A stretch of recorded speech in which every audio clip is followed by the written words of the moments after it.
deserve our worship, Lord. You deserve our praises.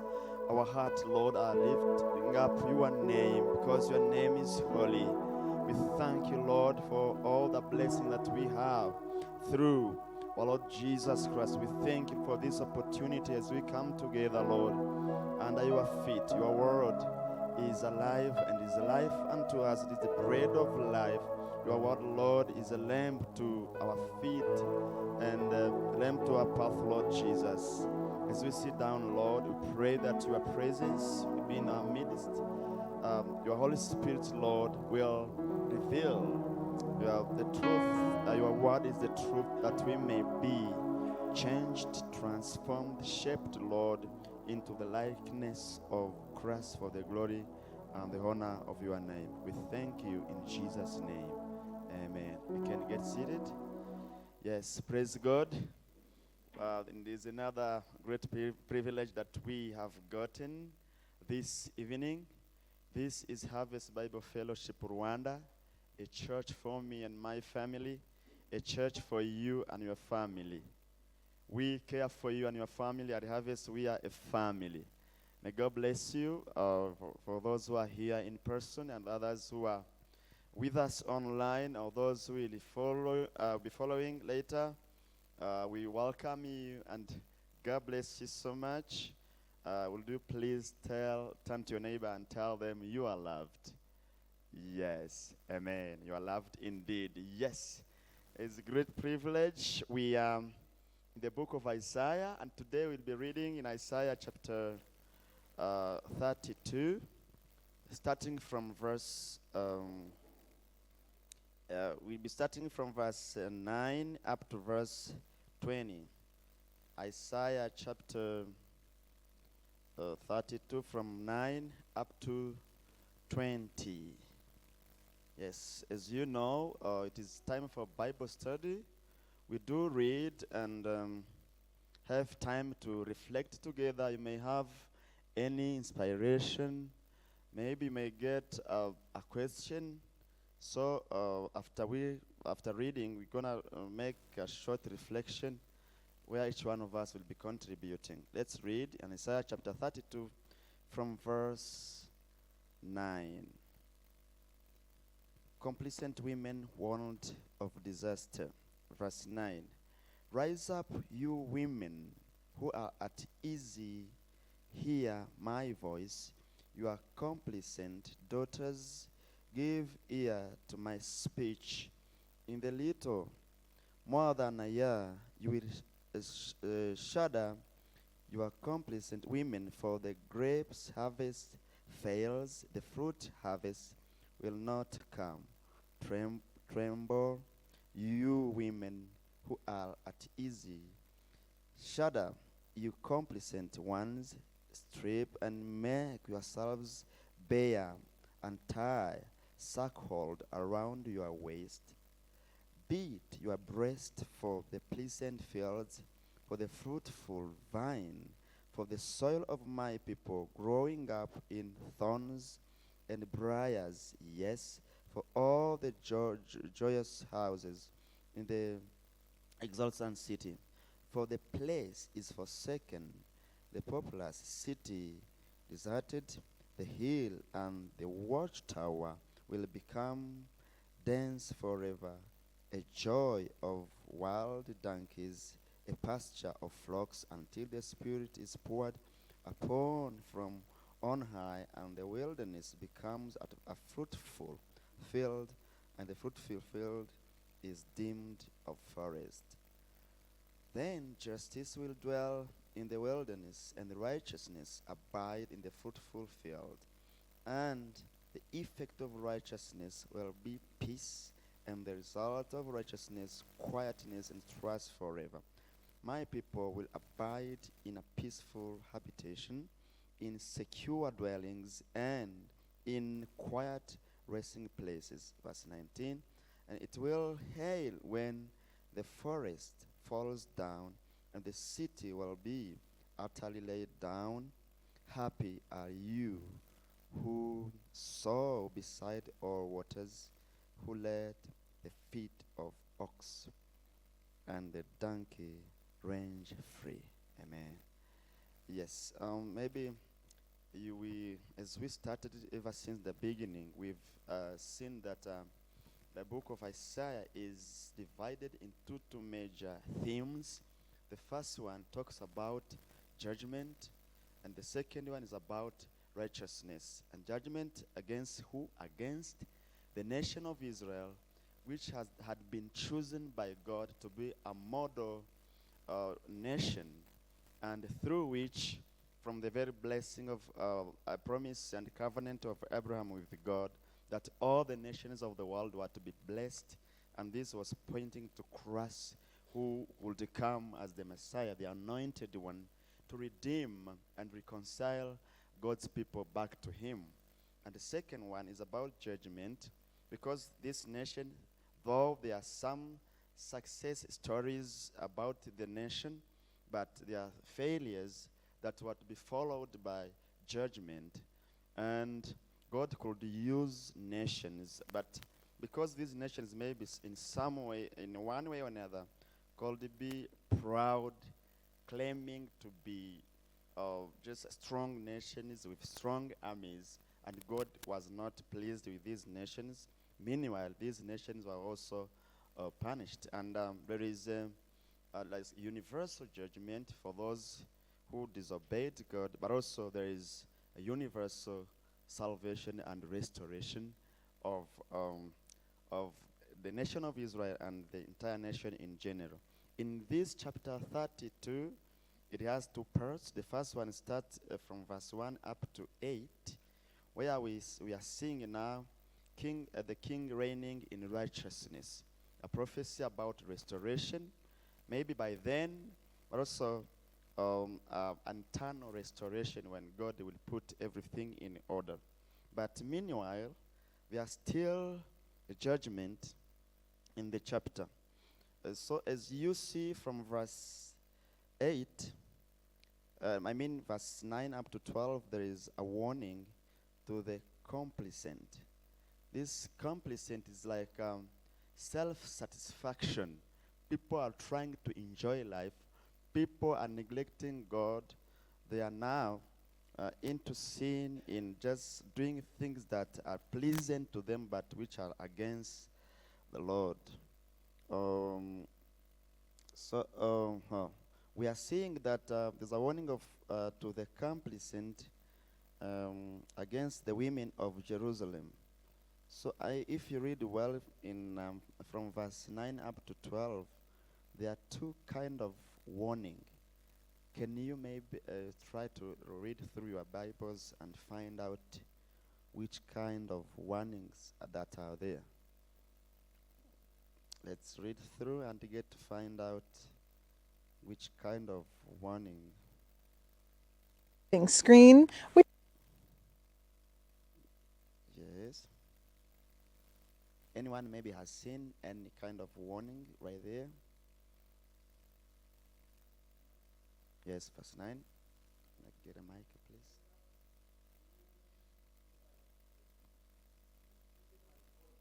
Mm-hmm.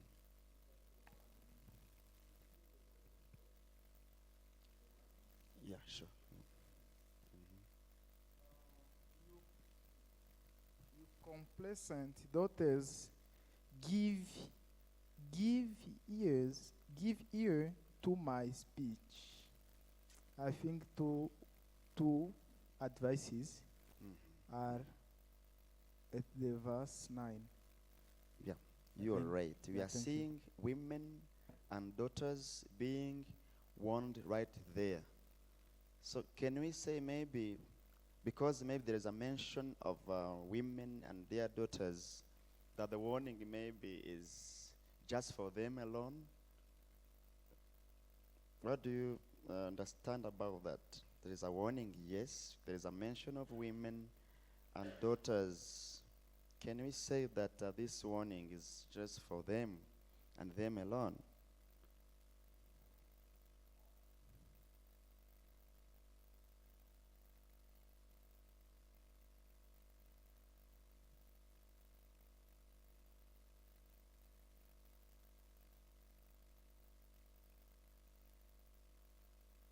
Yes, on verse 11, tremble, you women who are at ease. It's like they were relaxing and enjoying life as if nothing will happen unto them. But say, hey guys, though you are just trying to satisfy yourselves, this complacent, you are trying to enjoy life, but pay attention. Tremble, you women. If you are to understand, yes, I can see Pastor raising up the hand, Pastor Joel. Maybe has got something right there about the warning being mentioned. I was just carried out by the word complacent, then at ease. And I was asking myself, even I think the Jew, we all know that at this time, the society was patriarchal. You know, it was not patriarchal, it was male dominated. And now, the question is it. For women to be at ease, for women to sit, and I was looking for Kinyarwanda, they say, abagore b'abadabagizi. And daughters, they use abakobwa b'abadabagizi. And there is this Kinyarwanda, it's so, mwabagore bataye umuruho mwe. Bataye umuruho mwe. It means they don't want to walk. They sit and they want to enjoy life. I was asking myself, when you say, was it women, for them to reach the level, or to think that they can sit and don't just avoid hardship, avoid working, just be at ease? It means that their husband were doing well. It means that they had money, they had everything that they wanted. How can they just be at ease like that? Now, the shift is now going to their farms, to the peace, whatever, because it's like they think that we are at peace. And remember, this time, they are being warned because of what? The invasion, that's Assyrian invasion, that it was coming. But the women were at ease, complacent, because there was no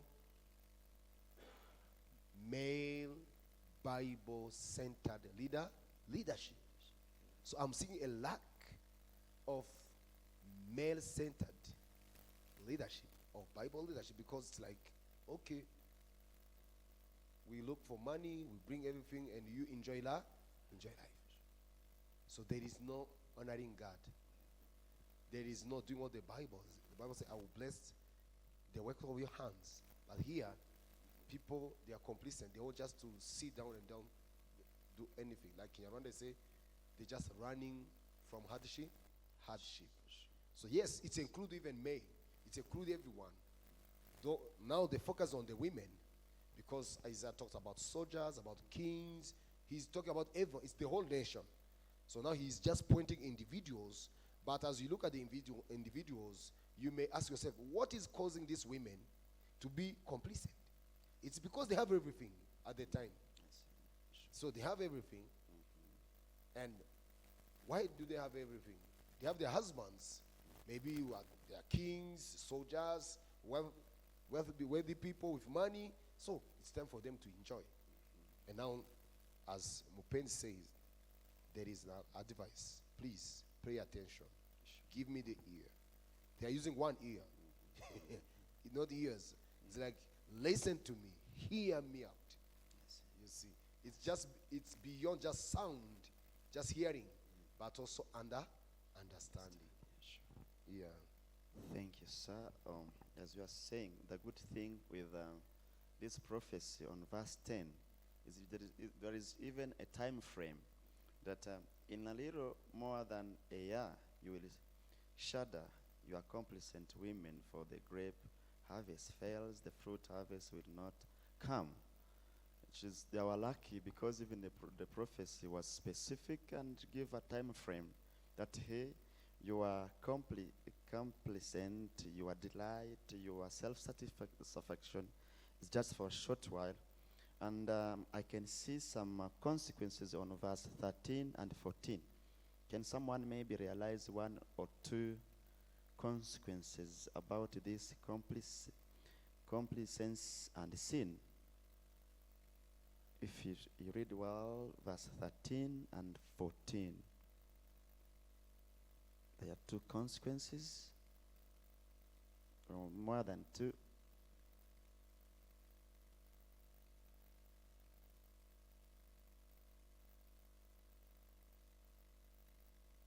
For the soil of my people growing up in thorns and briars, yes, for all the joyous houses in the exultant city, for the place is forsaken, the populous city disastered, the hill and the watchtower will become dens forever, a joy of wild donkeys, a pasture of flocks. Anyone seeing maybe a consequence?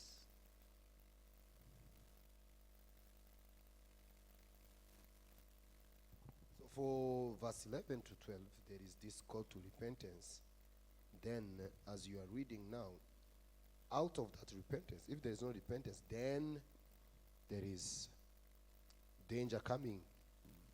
And as you see, because we already now have the whole background, even in your commentary, you can see it down there, like they pointed out, just after 1 year, in 701 before Christ, there was Assyrian invasion.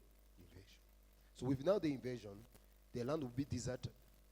You know, they will not farm. So now he's showing what will happen if they continue to be complacent and not to repent. Thank you. We can see two major consequences there. The fruitful land will become desolate. No more cultivating, no more harvest, no more enjoying the fruit of the land, and the city will be disastered, reflecting judgment on the entire nation. And if you go down to verse 15 to 20, there's a message of hope. I can see a restoration, a promise of restoration and blessing. There's so many promises. You can see now the highlight of the sin. There is a warning. There are consequences in case people reject or refuse to repent of their wickedness. But also we can see an ultimate promise of restoration and a blessing. Which kind of blessing being promised here, and how will this blessing come? There's something that will happen on verse 15. So that they may receive restoration and the blessing.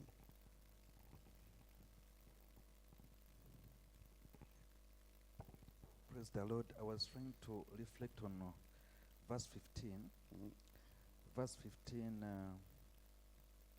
where it says that until the Spirit is poured upon us from on high, and the wilderness becomes a fruitful field, and the fruitful field is deemed a forest. I think here I'm seeing the word Spirit. Yes. And I'm trying to see that the same Spirit which brings about judgment, the same Spirit which brings about life. Okay. I'm seeing the wilderness becomes a fruitful field. I don't know if you know what a wilderness is. It's like maybe a desert, a place where there's no life. Crops cannot grow. Like if you look at, we have, I think, the biggest, one of the biggest deserts in Africa. Like maybe take an example of the Sahara, whereby you find another life.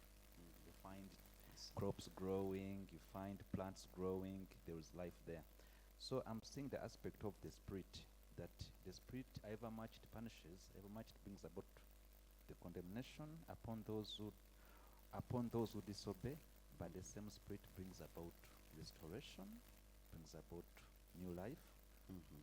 Yeah, that's verse 15. That's what I was trying to reflect on. Okay, thank you. The coming of the Holy Spirit. The Holy Spirit comes with life, with the restoration. Yes, thank you so much.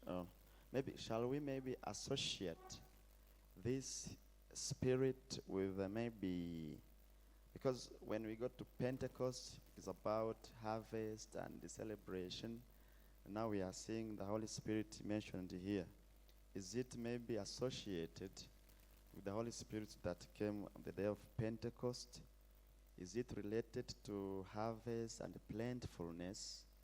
I don't know if maybe someone may have any idea or inspiration about this coming of the Holy Spirit that will come, and so that everything might be restored.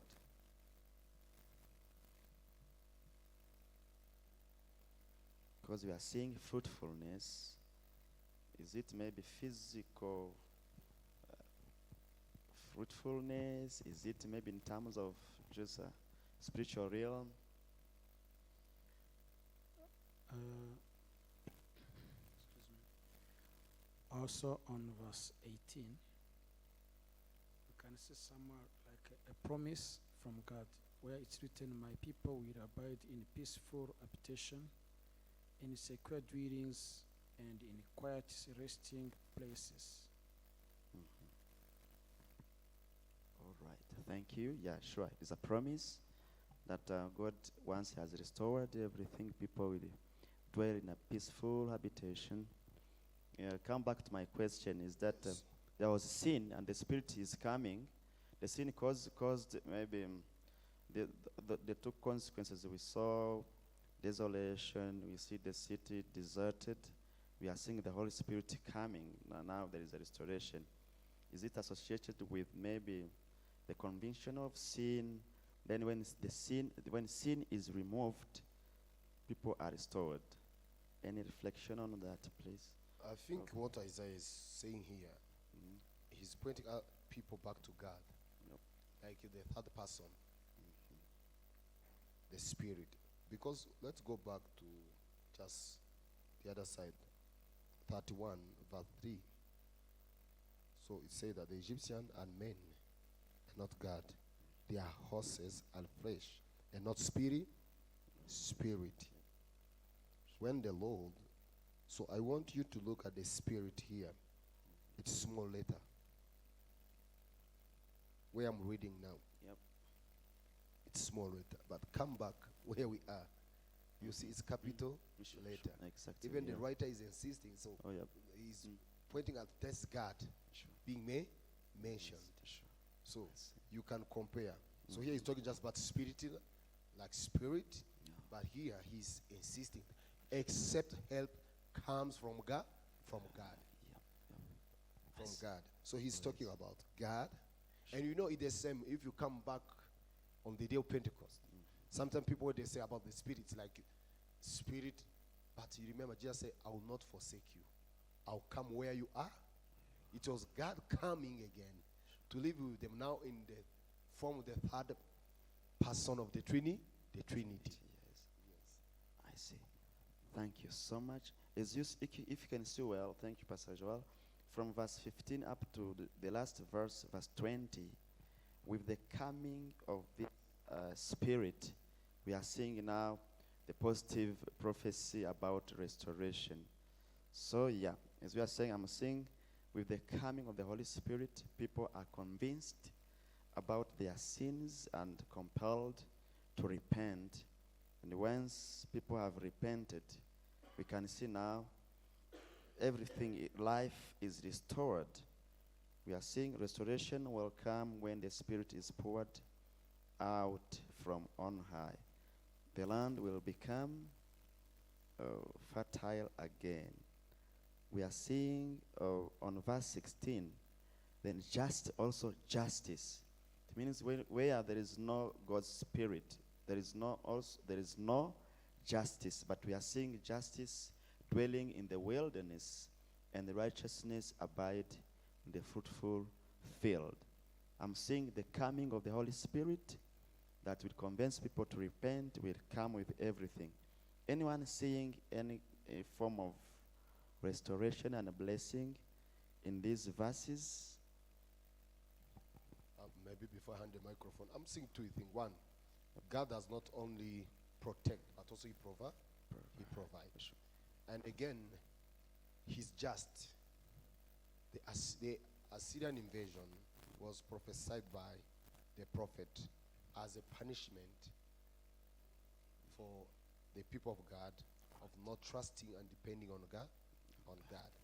But still, He will not only fight for them, protect them, He will keep providing. It shows somehow God is great in loving us. Though we may go far, but still His love endures forever. Amen. Amen. Maybe other can share their maybe. Yeah, anyone who has seen maybe any form of restoration? Maybe I would request Pastor Joel to highlight more on verse 16, on that phrase where it says, "And righteousness abide in the fruitful field." Does it refer to the field or refers to the person? Verse 16, "And righteousness abide in the fruitful field."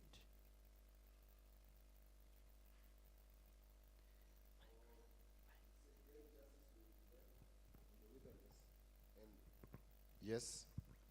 This, you see, it's the opposite of what will happen if the Spirit is not just poured out. Then justice will dwell in the wilderness, and righteousness abide in the fruitful field. Because it's a response. What will happen? What will happen?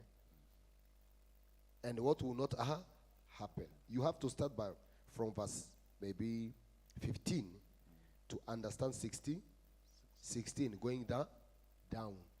So we must start there to understand what they are talking about. And you are saying it's field of what? For you, understanding field as what? As a field, because now maybe here a common reader maybe like maybe a lay person may take it like maybe a place where crops are grown, a field. So that's where my concern was, a fruitful field, because another word for the field can be a garden. And my concern, can righteousness abide in a fruitful field, or refers maybe to, can it be a metaphor, refers to people who are fruitful? Yes. He's talking, though you remember, like we said when it comes to women, he's talking about the nation and the people. And now this is the opposite of verse 14. For the place is forsaken, the populous city deserted. Now this is the opposite that will happen after the Spirit is. So it's the land and the people. It's not just the land as sake of the land, but the land with the occupants, even the people, are included. Are included.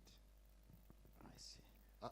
My question to everyone is like this. So we know that except the Spirit is poured, except God is the foundation, except we make Him the pillar, we know that when we just seek Him first, other thing follows. Then I'm like, why then is it hard for us to make Him the pillar? Why? You know, people will wonder, just in 1 year, if you don't do this, this will happen. And they just ignored, and they keep enjoying life till they were invented.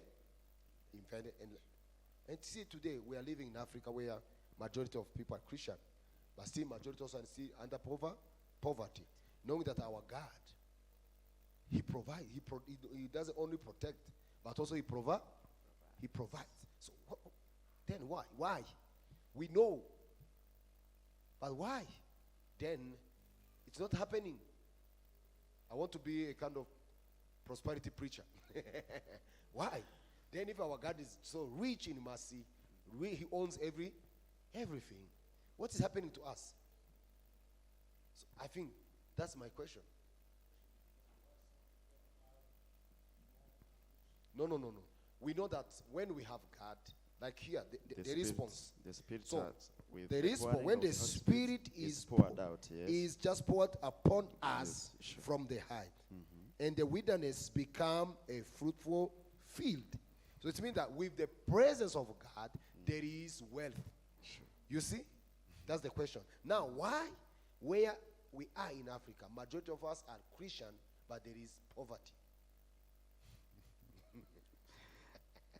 That's my question. The question is a bit clear that with the outpouring of the Holy Spirit, the Holy Spirit comes with plentifulness, with everything, with total But restoration. to make Then it easier, how maybe, come? let me make it easier.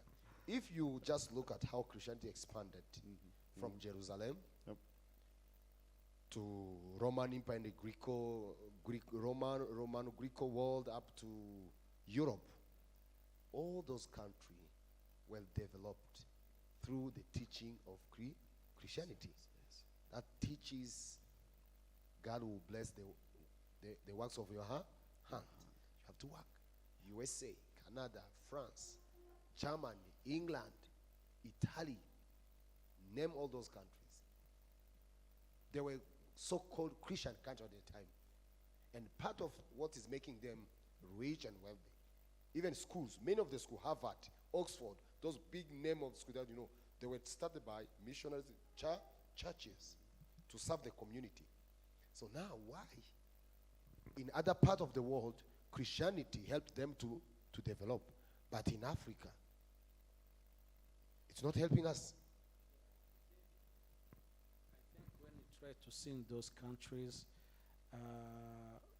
we know how the countries are, and they work hard. They just follow God's instructions and work because God is where He says, "I bless the work of your hand." And as Africans, maybe we spend a good time for praying in Jumba, things like that. And we know scriptures, and just we stay and talking, and there is nowhere it's written, "I bless the talk of your something from your mouth." So we use mouth than to use our hands. So, and that place is a wilderness, is a Kidaturwa. Is where there is the desert Utai. And you find like in Israel, Palestine, those areas, they are the first countries just are fruitful. And it is in Kidaturwa. They know that. They work hardly. They don't talk too much. But they took what they're supposed to talk and put it in action. As we talk about the Holy Spirit, we talk about the scriptures and some things. Hey, I'm your spiritual father, those kind of things, but you don't walk. And the Bible says, "I bless the work of your hand, not the work of your mouth." Yes, that's for Isaiah, for desire. Yes, it's like we talk too much and we work less. Yes, which may be true again. Other? Maybe some kind of beliefs that maybe misinterpreting the scripture that those are blessed, they are poor, and they forget that to add something next to that word, the poor in the spirit, but we are limited to the poor. And say another misconception is that we don't mind. We may suffer here in the world, but we rejoice in heaven, and God will just wipe out tears and whatever. Some of kind of beliefs that may make us to be lazy when it comes to using our hands. Yes, thank you. For me, when you are always a teacher, you ask. Sometimes you have maybe a part of the answer. Why Isaiah is warning the Israelites? It's because they forsake God. They stop honoring God. And you know the problem we have, Isaiah, like Isaiah said, Christianity, our Christianity is so shallow because it lacks foundation on the word of God. Majority of our church in Africa are charismatic churches where people are just talking, receive your miracle, receive your blessing, receive your visa, receive, but the Lord has spoken and our blessings are here in the word of God. But the Bible is the Bible at the center, is the word of God at the center in many churches that we know in Africa. Or testimony, miracles. Is Jesus the miracle, or we are just running out to see, to seek the healer, whatever? Are we seeing Christ in Africa, or are we seeing evil spirit? Are we seeing devil, our ancestors? If you watch Nigerian movie, they have this song, my village people, meaning that when you face trouble, it's like someone in your village is causing that. You see, it's behind. Why? The Bible is not there. People are just picking one verse, two verse, just spend 1 hour just out of the context and talking whatever they want, their testimony, how they become rich, how they are good, maybe they have good wives, and that's all. But if you go back in this country, they have what we call the reading culture. Do we have reading culture in Africa? Today we are even with many students. Thankful for them for attending. But if they ask you, how many books did you read this year? I always have friends from the western part of the world. You will see that, the list of the book that I have to read this year. 100 book. Someone is listing 100 book to be reading out of the whole year. For us, no, we don't even think about even reading one. The one that is very popular, the Bible. I'm saying that because I know. I have a YouTube channel in Kinyarwanda where we say that Dusome Bibilia, Pastor Claude and the other one are helping me. You can see the view that we're getting, though we are not discouraged. Because reading Bible, no one cares. Even the so-called Christian. Maybe you don't have time to watch. Are you reading? So you see, the Spirit on the day Pentecost was poured. What happened? Peter exposed the word of God, explaining what is happening. So, brothers and sisters, we have all the wealth, all the richness is here in the word of God. But it's like it's true. They say when we want to hide something to an African person, you write it down. Then the thing is hidden to him or her. There is so many things to learn, blessings for us to grab in the Bible. But we don't have time for that. Personal devotion. Morning or evening, do we have that? We are, like Pastor Corey said when he was preaching, we know how to party. Yeah, we want to, it's like we want to show up in front of people. So we want to show, but do you observe Jesus Christ? He was fully God, fully human. But he would spend time with people the whole day. What he will do in the evening, he will go aside and spend time alone. What was he doing? They say, he went to pray. Devotion time. Do we have that? Like you said, what we have just running into different those so-called prayer groups in the forest, in someone's houses. Even we don't respect our churches program because we're just running across the whole country in the cave, big rivers and corridors, or we are just going into the desert. So for me, the Israelites got off because they lose sight of the word of God. They did not observe the law. Keep the law. put into practice. How are we going to apply the word of God if we don't keep it? You remember when we were studying Psalm 119, delighting the word of God, living the word of God, meditating upon it, putting it into practice daily. That's how we're supposed to be. Even today, in the West, they are starting to lose. Marriages are falling apart. Why? The Bible, for many, is no longer the center. You see? When it comes to news in Africa, we are normally oral people. We want to speak and hear. But reading is not there. But we must come back and value reading the Word of God. It's trying to have personal time in the Word of God for us to grow in it. As you grow in the Word of God, you grow economically, socially, politically, in all aspects. We will grow.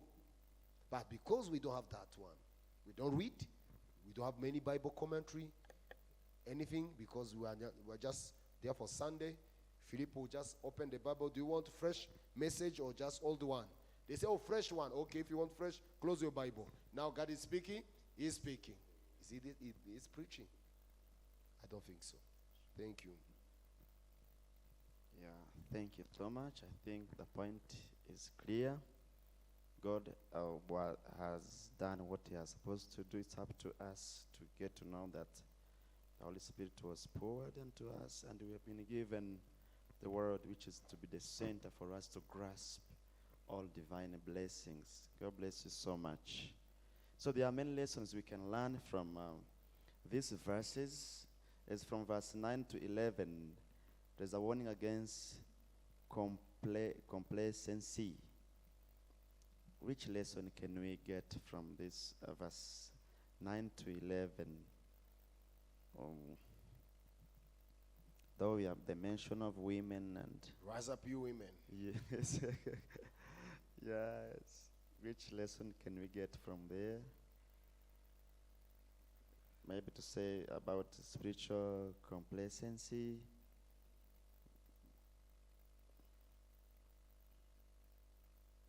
What should be our attitude toward, in comparison to this portion of Scripture?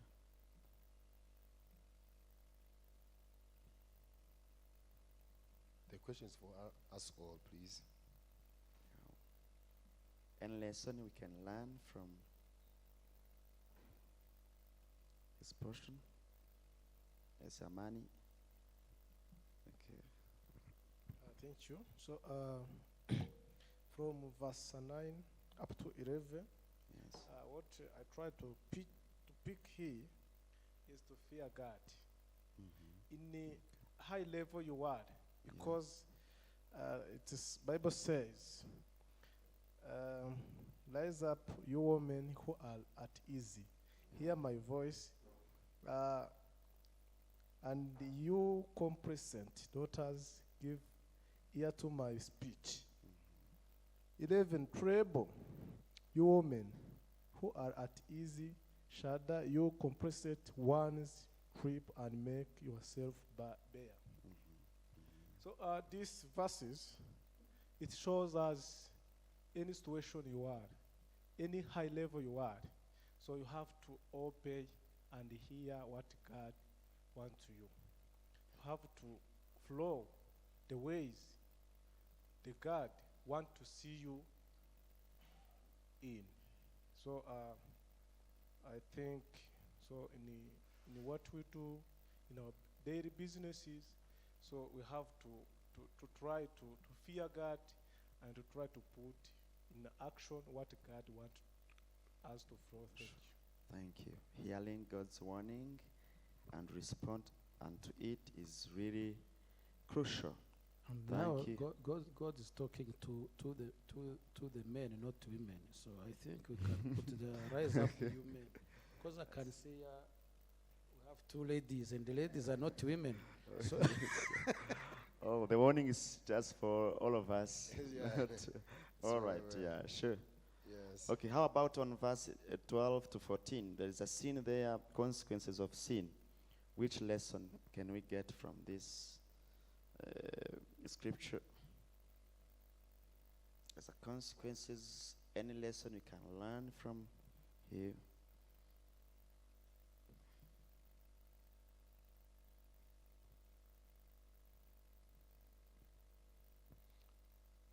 For me, the major one, when you don't repent, Mm.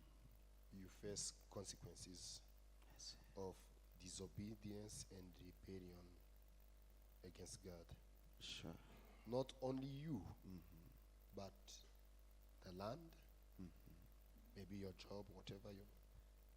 You know, I always say that in New Testament, children are not to pay for their fathers or parents' sins, Yeah. but they suffer Sure. or they face consequences. Consequences. Sure. Yeah. They face consequences. Yeah. So, if when we don't repent, even our community will suffer. You know, when we have a drunk person in the community who just spend the whole night singing, shouting, is it his family only that suffers? No. I don't think so. The entire Even community. the entire community. Sure. Yeah. Sure. Thank you. Unrepented sin lead to punishment, judgment, and its consequences go up to the family and the entire society. Yes. Yeah, for me, there is a lesson I learned from verse 18. Yes. That is the lesson, the promise of peace. Mhm. That God's promise of peace comes to those who live a righteous life. Mhm. Yeah. Then another lesson from 19. Destruction and downfall comes to those who don't live according to God's ways. Mhm. Yeah. Okay, thank you. Restoration comes with the outpouring of the Holy Spirit, leading to fertility, justice, righteousness, and peace and security. And God is promising restoration to those who have repented their sins and those who remain faithful to Him. Praise God. Yes. So before we wind up, any other lesson maybe you've got from the whole passage? Anyone who has got any other lesson, a takeaway from this portion of scripture we have read?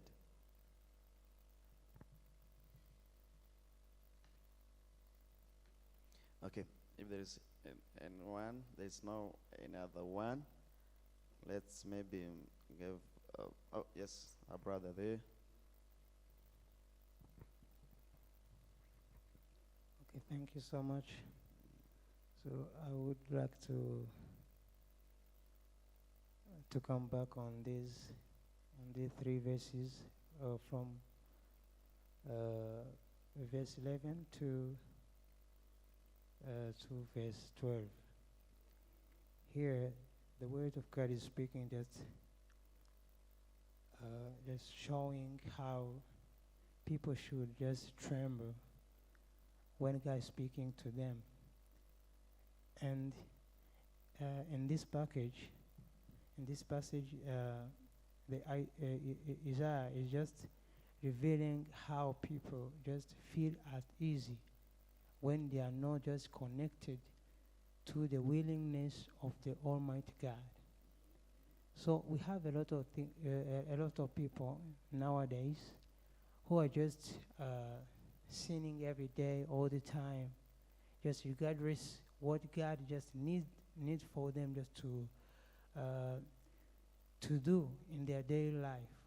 They just make the weakness in their daily lives, and they don't repent. So just coming back to the willing of God, it is the only one thing that people in the world has to do all the time. For instance, here they are saying that, "Tremble, you women who are at ease, shout your complacent ones, strip and make yourself bare, and tie sackcloth around your words. So here it's like just to pull out all things which are not just interconnected uh, to what God just needs to the society or just to the people around the world, just to do in their living conditions, situations every time. So what I see here is that just um, to get to know what God speaking to someone or to you in person or just to you as a community or just to some region. It just we have to just to remind ourselves that we are not just ourselves to behave the way we want.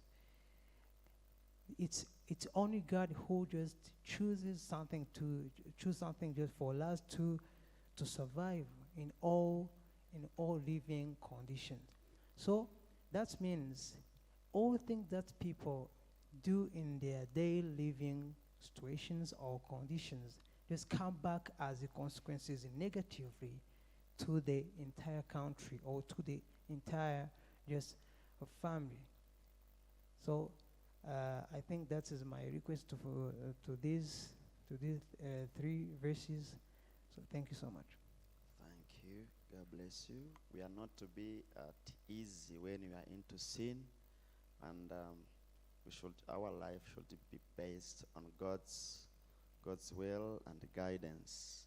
And connected to verse 19 and 20, that God's guidance brings blessings and prosperity.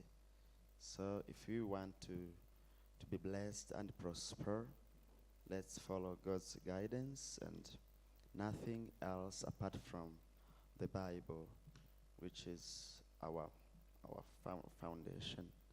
So God bless you so much as Pastor sum up and pray for us and other requests as we dismiss. God bless you. You are loved.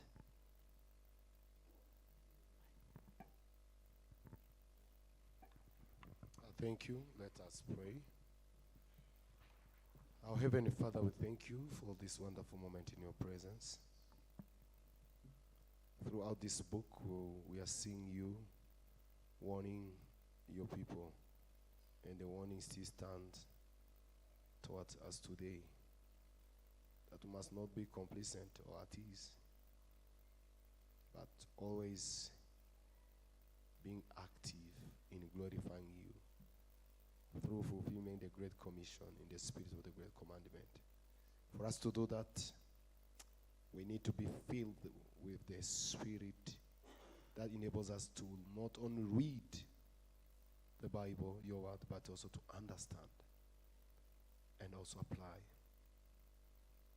Is where we are lacking a lot in our churches, in many churches across Africa. Stories, but there is no word of God for discipleship, for through transformation.